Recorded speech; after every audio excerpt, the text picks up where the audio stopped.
BRS working president KT Rama Rao SIT విచారణ అంశంపై రేవంత్ రెడ్డి ప్రభుత్వం మీద తీవ్ర విమర్శలు చేశారు.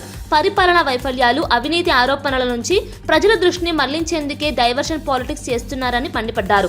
ప్రభుత్వంలోని దోపిడీ దందాలు బయటపడుతుండటంతోనే ప్రతిపక్ష నేతలను లక్ష్యంగా చేసుకుని కేసులు పెడుతున్నారని ఆరోపించారు. దర్యాప్తు సంస్థలను రాజకీయ ప్రతీకారానికి వాడుతున్నారని వ్యాఖ్యానించారు. బీఆర్ఎస్ ను బెదిరించాలన్న ప్రయత్నాలు ఫలించవని స్పష్టం చేశారు. అక్రమాలు, దోపిడీని ప్రశ్నించేందుకే తమపై దాడులు చేస్తున్నారని తెలిపారు. ప్రజల పక్షాన నిలబడి పోరాటం కొనసాగుతుందని, ఎన్ని కేసులు పెట్టినా వెనక్కి తగ్గేది లేదని కేటీఆర్ స్పష్టం చేశారు. అది అయిపోయింది, అదో డ్రామా ఒక రోజంతా నడిపిండ్రు. హరీష్ రావు గారు లోపల పోయినరు. ఆ టైప్లో మళ్ళీ ఈరోజు నాకు నేతాజీ సుభాష్ చంద్రబోస్ జాతీయ భావనకు ప్రతీక అని కేంద్ర మంత్రి జి కిషన్ రెడ్డి అన్నారు. హైదరాబాద్ అబిడ్స్ లో నేషనలిస్టిక్ థింకర్స్ ఫోరం ఆధ్వర్యంలో నిర్వహించిన నేతాజీ జయంతి కార్యక్రమంలో ఆయన ప్రసంగించారు. నేతాజీ లేకుండా భారత జాతీయవాదంపై చర్చ అసంపూర్తిగా మిగిలిపోతుందని వ్యాఖ్యానించారు. మీరు రక్తం ఇవ్వండి, నేను స్వాతంత్రం తీసుకొస్తా అని బ్రిటిష్ పాలకులను వణికించిన అసామాన్య దేశభక్తుడు నేతాజీ అని కొనియాడారు. నేతాజీకి జయంతి తప్ప వర్ధంతి లేదని పేర్కొంటూ ఆయన ఆలోచనలు నేటికి యువతకు స్ఫూర్తిగా నిలుస్తున్నాయన్నారు. దేశభక్తి, త్యాగం, ధైర్యానికి నేతాజీ జీవితం ప్రతిగా నిలిచిందని తెలిపారు. ఈ కార్యక్రమం జాతీయ భావజాలాన్ని మరింత బలోపేతం చేసిందన్నారు. ఆ రోజు పోరాటం చేశారు, మనకందరికీ తెలుసు, ఆజాద్ హిందూ ఫౌజ్. ఫోన్ అక్రమ ట్యాపింగ్ కేసు దర్యాప్తులో కీలక పరిణామం చోటు చేసుకుంది. బీఆర్ఎస్ కార్యనిర్వాహక అధ్యక్షుడు కేటీ రామారావుకు సిట్ 160 సిఆర్పిసి కింద నోటీసులు జారీ చేసింది. ఈ నెల 20న ఇదే కేసులో హరీష్ రావును విచారించిన సిట్ తాజాగా కేటీఆర్ ను కూడా విచారణకు పిలవడం రాజకీయంగా ప్రాధాన్యం సంతరించుకుంది. జూబ్లీహిల్స్ లోని సిట్ కార్యాలయానికి ఉదయం 11 గంటలకు హాజరు కావాలని ఏసీపీ పి వెంకటగిరి సూచించారు. ప్రతిపక్ష నేతలపై వరుసగా చర్యలు తీసుకోవడం చర్చనీయాంశంగా మారింది. ఈ నోటీసులను బీఆర్ఎస్ నేతలు రాజకీయ కక్ష సాధింపు చర్యగా అభివర్ణిస్తున్నారు. సిట్ విచారణ తెలంగాణ రాజకీయాలను మరింత వేడెక్కించే అవకాశం కనిపిస్తోంది.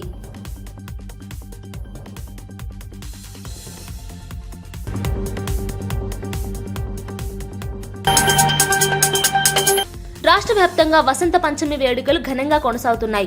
అక్షరాభ్యాసం కోసం చిన్నారులతో పాటు తల్లిదండ్రులు సరస్వతి ఆలయాలకు భారీగా తరలివచ్చారు.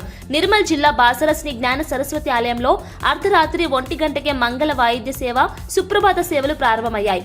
3 అమ్మవార్లకు ప్రత్యేక అభిషేక పూజలు నిర్వహించారు. ఉదయం 3 గంటల నుంచి అక్షరాభ్యాసాలు మొదలయ్యాయి. సిద్దిపేట జిల్లా వర్గల్ విద్యా సరస్వతి ఆలయంలోనూ పంచామృత అభిషేకంతో వేడుకలు వైభవంగా సాగుతున్నాయి.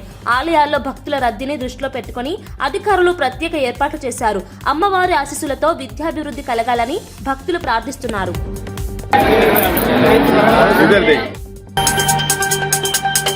న్యాయబద్ధంగా, చట్టబద్ధంగా వ్యవహరించాలని మాజీ మంత్రి హరీష్ రావు అధికారులను హెచ్చరించారు.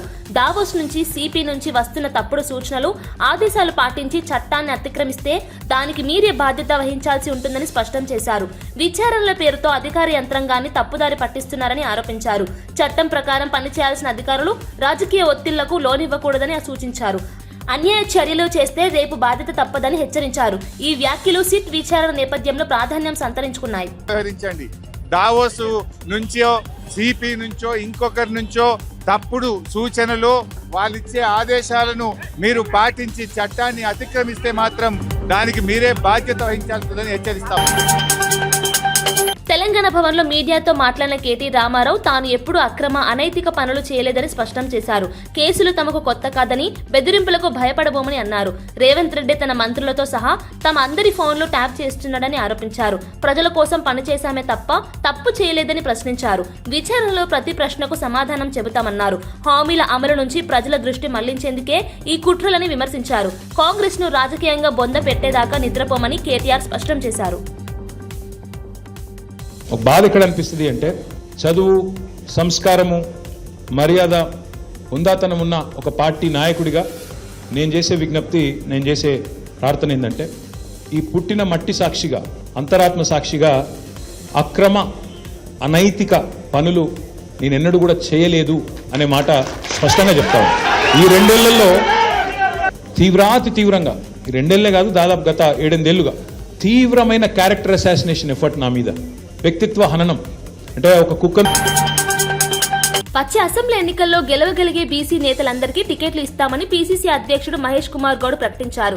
గాంధీ భవన్ లో నిర్వహించిన ఓబీసీ విస్తృత స్థాయి సమావేశంలో ఆయన మాట్లాడారు. బీసీలు రాజకీయంగా ముందుకు రావాలని, ఎన్నికలకు సిద్ధం కావాలని పిలుపునిచ్చారు. కాంగ్రెస్ పార్టీ బీసీలకు పూర్తి ప్రాధాన్యం ఇస్తుందన్నారు. సామాజిక న్యాయమే పార్టీ లక్ష్యమని చెప్పారు. బీసీల భాగస్వామ్యం పెరిగితే పార్టీ మరింత బలపడుతుందని అభిప్రాయపడ్డారు. ఎవరెన్ని చెప్పినా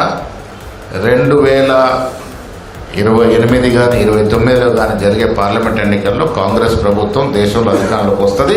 రాహుల్ గాంధీ గారు ప్రధానమంత్రి అవుతారు.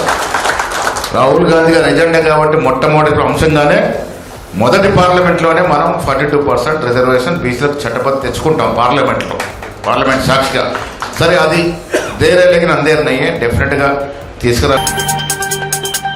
మున్సిపల్ ఎన్నికలు సమీపిస్తున్న వేళ మజ్లిస్ తో కాంగ్రెస్, బీఆర్ఎస్ లోపాయికారి ఒప్పందం చేసుకున్నాయని కేంద్ర మంత్రి బండి సంజయ్ కుమార్ ఆరోపించారు. 3 పార్టీలు కలిసి పోటీ చేసినా బీజేపీ గెలుపును ఆపలేరని స్పష్టం చేశారు. కరీంనగర్ లో బీజేపీలో చేరికల కార్యక్రమంలో ఆయన మాట్లాడారు. ప్రజలు బీజేపీ వైపే ఉన్నారని ధీమా వ్యక్తం చేశారు. మున్సిపల్ ఎన్నికల్లో బీజేపీ బలంగా నిలుస్తుందని తెలిపారు. మేము అభివృద్ధి మంత్రంతో మేమొస్తున్నాం. ఇలా బీఆర్ఎస్ కాంగ్రెస్ పార్టీలు మాత్రం ఎంఐఎం పార్టీ మద్దతుతోని, ఒక మతతత్వం పేరుతోని వాళ్ళ ఓట్ల ద్వారా గెలవడానికి ఇలా ప్రయత్నం చేస్తున్నారు. అయినా మేము దాన్ని పట్టించుకోము. మాకు లక్ష్యం వల్ల అభివృద్ధి మా లక్ష్యము, అభివృద్ధి మా ధ్యేయము, అభివృద్ధి మా విధానము, అభివృద్ధి చేయడమే మా నినాదం. ఇది తప్ప వేరే కాదు. కాబట్టి తప్పకుండా అభివృద్ధి జరగాలంటే భారతీయ జనతా పార్టీకి అవకాశం ఏంటి. వాళ్ళ తప్పుడు ప్రచారాలు నమ్మకండి. తప్పుడు ఆలోచనతో మన అభివృద్ధిని అడ్డుకునే ప్రయత్నం చేయదు. మన అభివృద్ధిని మనమే ఆపుకున్న వారు భారతీయ జనతా పార్టీ గెలవకుంటే.